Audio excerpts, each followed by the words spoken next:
What is up, Kryptonians? Welcome back to a brand new Superman and Lois Season 2, Episode 10 recap, breakdown, and review. And what an episode to come back to after the break that we had, which was quite a break. And I want to apologize for getting this out a day late. Yesterday I had Moon Knight, but also the Batman 2 got officially announced, something we kind of already knew would happen, but I really wanted to get those videos out. And I knew that you guys would still come here and discuss this episode with me. And one thing about this episode that was just pleasantly surprising is that it's not that I thought that it would be bad or anything like that. I just thought from maybe the promos, because of that little kind of emo-esque kind of Addams Family kind of thing, it might be a bit cheesy here and there, but there was a lot of punch packed into this episode. Some stellar acting that just further goes to prove that Tyler Hoechlin and Elizabeth Tulloch are just, their chemistry is something I always rave about, and as of each actor as well, just their performance on the show. And man, there's just so many good parts of this episode that we have to dive into it. But you know the drill, everyone. Smack that like button. It really does help me out. And hey, if you're not subscribed here, go ahead and subscribe. And, you know, you get a free coffee or whatever your choice of drink is. And yes, look at this little tiny little cup I have. Yes, laugh at me. But regardless, let's start right at the beginning. The logo reversal. I dig that. It was something cool, something sweet. Not only that, speaking of the reversal, if you will, I like the way this episode formatted itself. One thing I'm a big fan of in Superman and Lois is this somewhat kind of cutting thing. And I was talking about this with a friend recently, and somewhat Nolan does this in his films as well, you know, whether that be several different films where there's cutting to different sequences of events with different characters, where usually the tension is rising, and it somewhat, you know, distracts you to the point of where you're like, oh my god, this grand thing is happening, that grand thing is happening, and Superman and Lois has had that kind of stylistic choice of formatting around the 3/4 mark of the episode, which gets us into those tense situations with different things going on with different characters, something usually happening with Clark, then the boys. You know, one episode that comes to mind is when the military all shot those Kryptonian bullets, Kryptonite bullets, or when Jordan, or should I say Jonathan, getting things back to front today, inverse, but when Jonathan, like, broke his hand, like, things like that. Those episodes are what I'm talking about. But this episode kind of just kept jumping up to present day, but then swapped back to a flashback or something else. And it wasn't like a tedious flashback either. It was really like something you wanted to see more of, which again is something I want to say is pleasantly surprising. Not a massive surprise, because I know this show is like a new level of quality for the CW, but it goes back to what I said. I didn't know if it would be tedious, like, okay, you know, we're going to this now. Like, every single part was something I wanted to see. There was a lot of cool effects in this episode as well, right off the bat, when we have Superman flying through, and it's like he was half disintegrating, but then there was this sudden stillness. Now, you know, if you want to nitpick, I want to know how maybe General Anderson, like, did he, like, swim his way throughout space to get to that second portal? But I will just put it down to the suit that he was in, just propelled him through one portal to the next, because Superman was, like, flying through the whole time. Then he got into this, like, in-between phase, and then had to go through the second portal to get to the Bizarro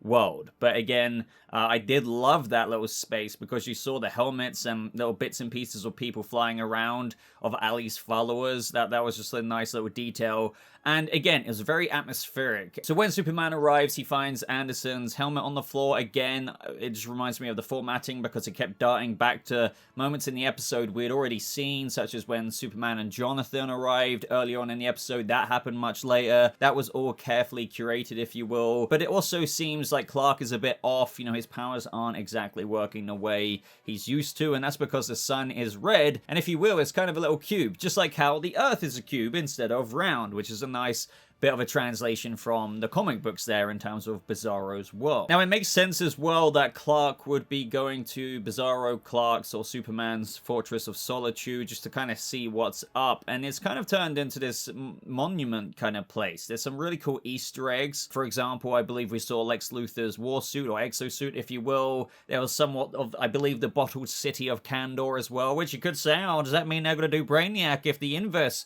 Superman, you know, has already faced Brainiac, and that's one of his trophies in, you know, it was just dedicated to their, you know, once great Kal-El, and now he's, you know, kind of no longer great to them because he was trying to stop Ali, everyone's lord and savior, basically, because she's convinced everyone, as we find out in this episode, in this inverse world, that there is indeed something missing. Even Superman's own brother, Tal-Rho. And again, one thing I like with what they've done with this Bizarro adaptation is what I always say is adaptations aren't copy and paste.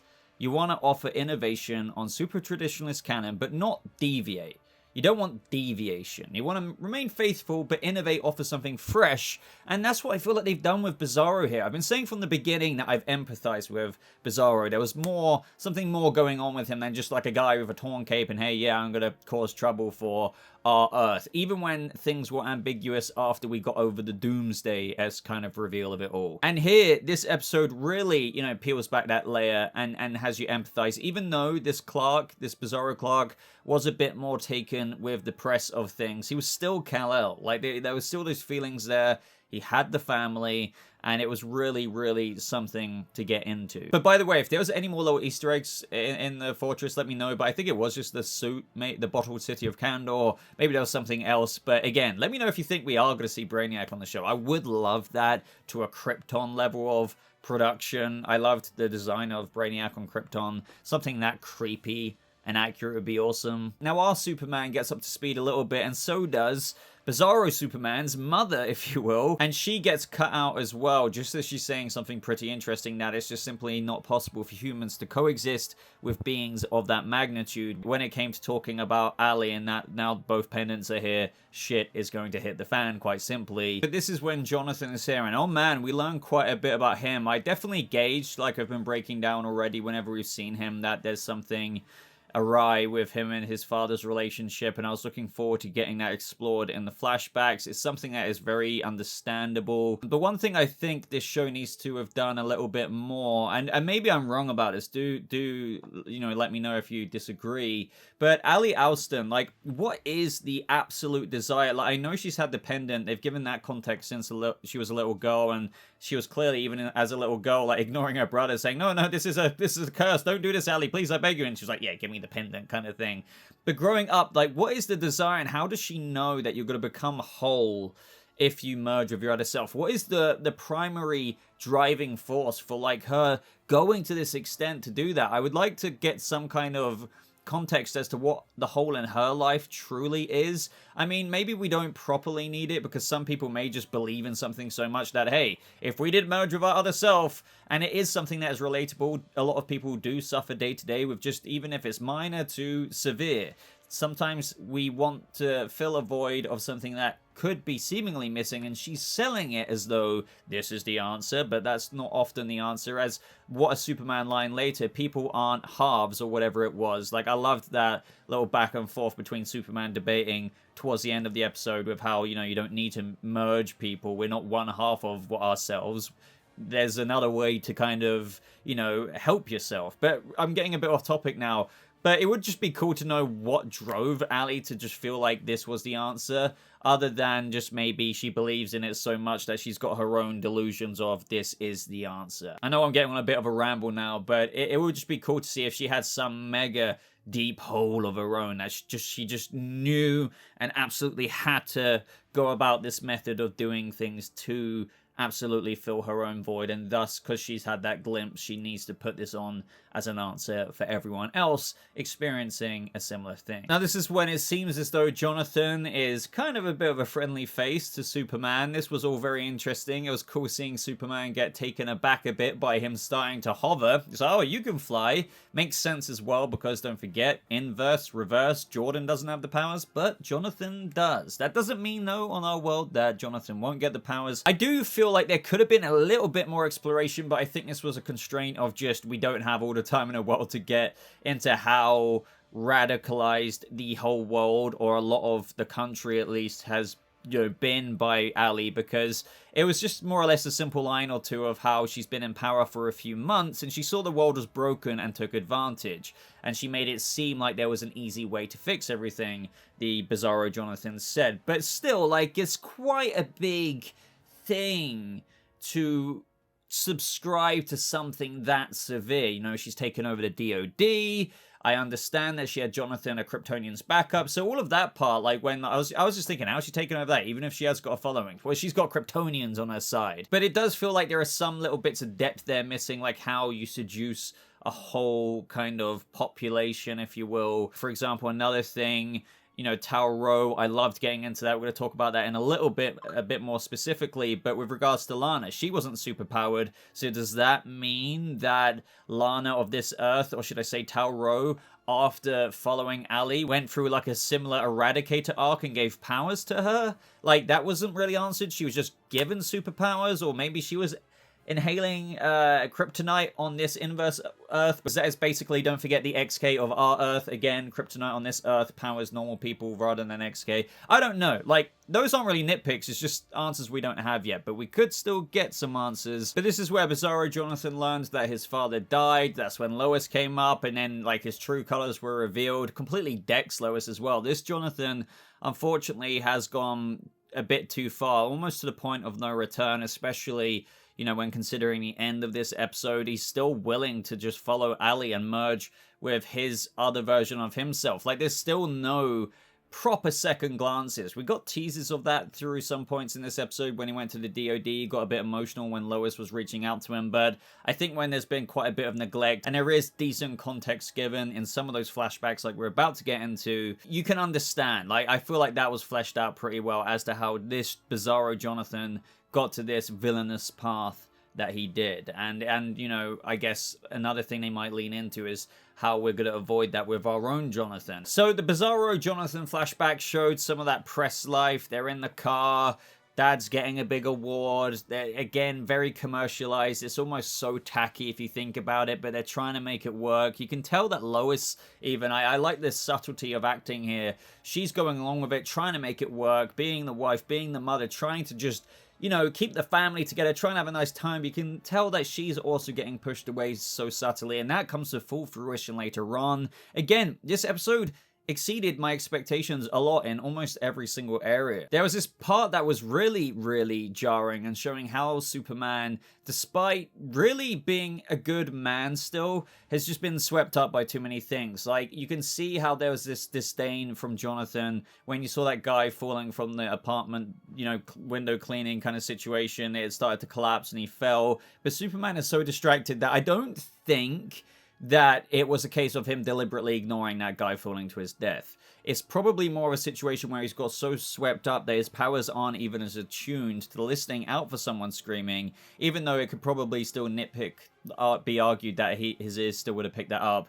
But the way I'm choosing to look at it is that he's so distracted by the press, the snaps of the cameras, that his ears aren't really looking out for that background noise as much, and Jonathan's just looking at his dad getting photos snapped of him and seeing a guy fall. So this is where his powers are announced to the world, and it just causes some more inflammation between that of their relationship, because we see him go round. Initially, there's a bit of bonding there. You see the whole commercial side of things, getting, suited up, all about the imagery.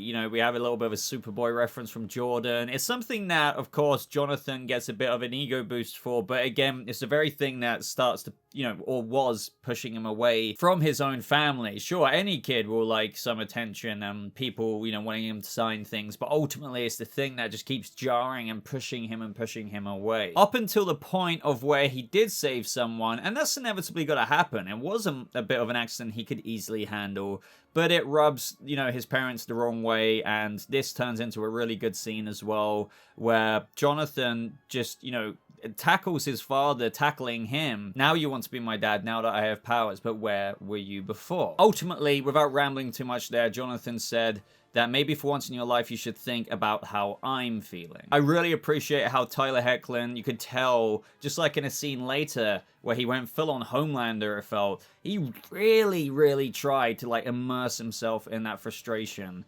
And it just makes me feel grateful that we do have the right castings for this show, undoubtedly. No matter how many people, a lot of people praise Tyler Hoechlin and stuff, but some people are like, oh, he's not Superman. But I completely disagree. This guy is a very good Clark Kent and Superman. Now, this is where Jonathan goes to hang out with Misty, and she introduces him to Ali Alston. And this is when we go back to present day fairly briefly, and we have Lois say, don't tell him anything, he's working for Ali Alston. And we go into the Lois Lane flashback, and we have that Homelander moment I'm speaking of. It gets to that point of where Lois can't do it anymore. You can see the progression of the family, or not progression, should I say, decline of the Kent family. And it's sad to see, because at the end of the day, it didn't have to go this way. They once were a closer family, you could also say, or arguably there was a lot of press stuff there. But at one, point in time, they probably had a similar template to that of Lois and Clark on our Earth. The galas, the interviews, Lois brings up the kryptonite, and he's just trying to say, like, that it makes me stronger, he's trying to be better.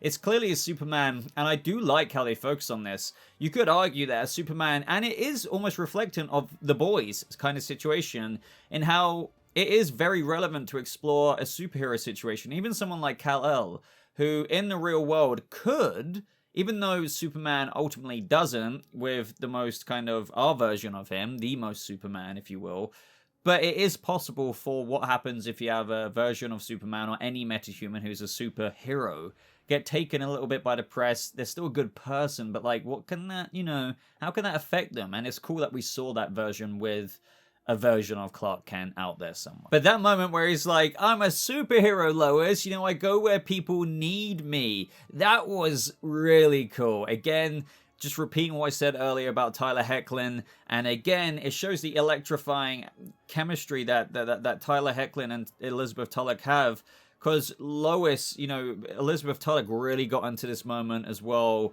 Great scene, great acting. When she said, "We need you, damn it," the crack in her voice, it was just, I bet behind the camera they were like, we got this. We got this shot. Cut. It was great. We have that moment with General Lane, a nice little bit of an inverse reference here because, Lois was like, you've always been here for me, when it's quite actually the opposite. Not that he never cared about the girls on our Earth, but he's not actually always been there for them growing up. And this was quite a heartbreaking moment as well because it gives you even more context to the Bizarro we saw in all the episodes beforehand, and I think this season could be quite a good rewatch because now you get to a point of when on the news it's like, oh my god, they found a portal to another Earth, what do we do? And then the Bizarro Superman appears and he's all cracked up from his kryptonite and he says, what's left of me, you were right, Lois, it was never there when it mattered. And then it launches into what he's going to do, and that is the flashbacks we've actually already seen, where, he went into the DOD, he grabbed the pendant off Ali, he put on the suit, he went, through the mines into our Earth. And again, this is what I mean by rewatch. You can now rewatch, even though I've maintained this kind of,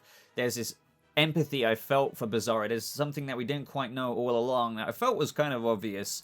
Now you can rewatch it with, like, truly knowing that that is genuinely, albeit a bit of a unhinged, twitching Clark in a certain way, only through the kryptonite, he was still a good man. That's why, and it's just like I picked up as well, he didn't want to kill John Henry Irons if he could help it. Like, he flew away on the Kent farm that one time quite a few episodes back. He wasn't like an outright villain. And another thing that just makes it really sad, if you really think about it right now, Clark says in this moment, the Bizarro Clark saying, I have to save our son if it's the last thing I do. We have Elizabeth Tulloch's Lois just really tearing up. This Bizarro Clark died.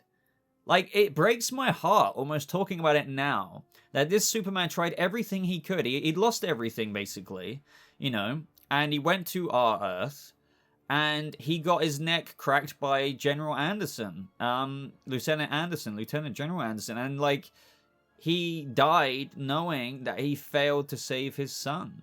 And that just makes me really sad, it just does. Because he's still, as we know in present day, going up to our Kent farm. I say our Kent farm as in our Earth, so it just makes me feel really bad. Like, a moment, an F in the chat, please, for Bizarro Superman, who didn't quite manage to undo or save his son. But anyway, back to present, we have Jonathan punching Clark, saying, where's Anderson? Anderson's like, I'm right here, and we have then Lieutenant General Anderson flashbacks who, this is interesting. He arrives and we have both Andersons trying to merge. I thought there was a little bit of a plot hole here, I guess you could say, but you could argue maybe it was a bit weak. But then again, he did punch Lana into the wall, but you could argue he could have flown out of there with his General Anderson and then merged, But instead, they just chose to merge right there and then. And so Jonathan did his first kill by killing the inverse General Anderson, and thus, I know it's not really a proper redemption, but like our Lieutenant General Anderson kind of gets a bit of redemption through sacrificing himself, profusely apologizing, realizing how embarrassingly so, how much he's messed up through not only killing Bizarro Clark and how bad he felt about that and everything, but also to Clark and why he was keeping some things from him, because later on, as we learned, that he learns that, oh, this must be your family on our Earth as well. Oh, damn. I'm so sorry. I was the bad guy, and Ali was, when I thought you and the other Superman were the bad guy. But I still keep thinking, like, he tried to merge, you know, right as soon as he got to the other. I know that was his agenda when he went through the portal. But, like, what would he have done if he merged? You know, he would have been an all-powerful thing. But either way, I guess what counts is that through this flashback, he learned all these things that ultimately made him just feel like rotten, I suppose. Absolutely just one kind of continuous mess up after another. We also had a bit of a reconciliation between Clark and Lieutenant General Anderson, and it's just Superman through and through. It's like, even after everything, you would still try and save me. It's like I have told you before, to me, everyone is worth saving. In this moment, though, General Anderson basically subscribed to basically kamikazeing, because we had everyone arrive up outside, including Taro, Lana, both alleys. It was getting messy. They want to merge. Jonathan's there. General Anderson gave it everything he could, but ultimately died. So our Lieutenant General Anderson is dead now because, you know, when he got stopped, you know, finally stopped, you saw the little indent in his chest. So that's what caused the internal bleeding. And yeah, the XK was wearing off. He's now officially bit the dust. Like, you know, F in the chat for Lieutenant General Anderson. Now, this is where we got yet another flashback of Taro. Again, it was nice just skimming through this a little bit. The relationship they never really got the opportunity to have. So in this version, you know, they knew each other very well. They were very friendly, very, very close. Going back to the quote of in Taro's Fortress saying we were the closest of brothers or whatever, that Bizarro Clark said a few episodes back. Then it jumped to the wedding. Again, she wasn't super powered here. They kind of skipped past how she did. I've mentioned that more than enough now. But then it got to that part where even Taro was, what if she's right? Jonathan organized a meeting, and I guess that all happened because at the end of the day, he's his uncle. Maybe he thought he would hear Jonathan out, knowing there were some family issues, and then he got roped into it himself. But you see at this point how unhinged this Bizarro Clark is. But the only thing that I still feel like they didn't fully nail is just, you know, why everyone really believes her. And that is just, you know, brother, have you considered if Ali is right? Almost every person is lost at some level. Don't you feel that something is missing? But again, why are so many people subscribing to this? I feel like there needs to be that last oomph there. But the reason why this flashback was so important, because it showed that emotional loss there between both brothers who were once so close, to the point of where it's like, oh, now I'm looking at her merging. Taro's just like, what is she becoming? And then that kind of made him think, you know, when he saw the Clark as he was before he was lost, or some Clark was also begging to not let this go through because his Jonathan is a good kid. This can all still be prevented. At least we can try to prevent it. And Taro said, I failed my brother once before. Seeing you here reminds me of what I lost. And then he kind of blew Lana away. And, you know, this allowed Clark the opportunity to go back to his Earth and at least, you know, kind of recoup themselves and just really figure out how they're going to stop Ali for once and for all. But at the same time, as Ali was frickin' emerging with the other Ali, she said to Jonathan to merge with his other self, find their followers, and prepare for her arrival, and gave him the pendant so that he could successfully merge, which is going to make things, I feel like, things are going to really explode towards the end of this season. And then, of course, we have that end of last episode where he arrives at the farm. The whole question is asked of, why are you here? And then we have good old Jonathan arrive, as in our Jonathan, and he's like, for him, holding the pendant. I was like, no. There's just so much happening, so much to recap and break down, to the point of where I just want to talk about what the one thing that's probably on a lot of people's minds. Will this mean that, I'm not saying they are going to successfully merge, as in both Jonathans, that is, but whether they try to through the inverse Jonathan attempting that, could this give our Jonathan his powers? What if they do actually merge? Because at least in that way, if the merge does happen, it's a repercussion that we have to deal with through the rest of the show. You have one Jonathan and the other side of the Jonathan, but the important thing is you at least have half of our Jonathan in there. So he won't be all out villainous like the inverse Jordan ended up being. And that way as well, he would have superpowers, you know. He'd be a very powerful version of himself as well. But either way, I'm not sure, and I would say X to doubt when it comes to Jonathan actually successfully merging with the inverse Jonathan. I think we're going to have Jordan, considering now, you know, at the end of the day, we're going to have some drama there. Jordan has powers on our Earth. He's going to try and help his brother. So we're going to have Jonathan, inverse Jonathan, fight our Jordan. But again, I just feel like this is going to lead to something that could spark something with our Jonathan.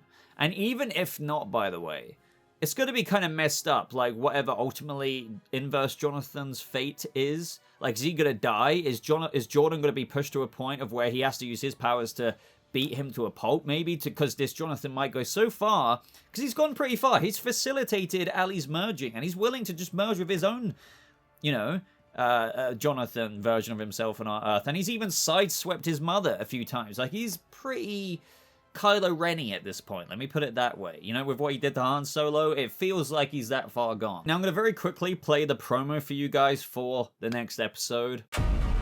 Feels like we keep drifting apart as a family. Maybe we're not that close to begin with. You lied to me for 14 years about who you actually are. That secret keeps this family safe. We can't stop what's coming.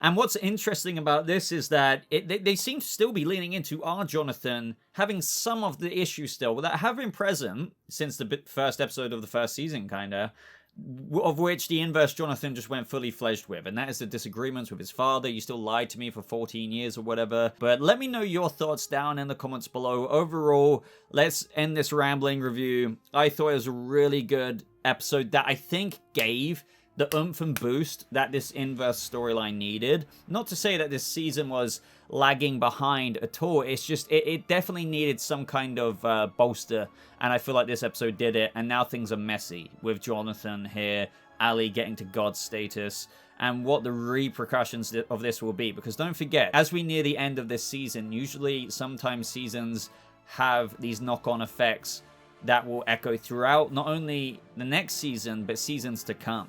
And I wonder what that big thing will be. And I can't wait to ride that wave with you guys. So any theories, just absolutely anything on top of your thoughts of this episode in general. Like this video if you did enjoy it, and of course subscribe if you are brand new here for continuous breakdowns and reviews and news updates. Hey, if you want to go the extra mile, YouTube have now allowed creators to have the super thanks feature on the channel. You do not have to do it at all, but if you want to, again, just go the extra mile to support the channel and support creators such as myself and fuel the kind of videos that we create on this channel. You can always check out that super thanks button below the video. But other than that, guys, thank you so much for joining me today. Can't wait to read your thoughts about this episode. I hope you all have a lovely rest of your day, and I'll see you fellow Kryptonians in the next video. Goodbye.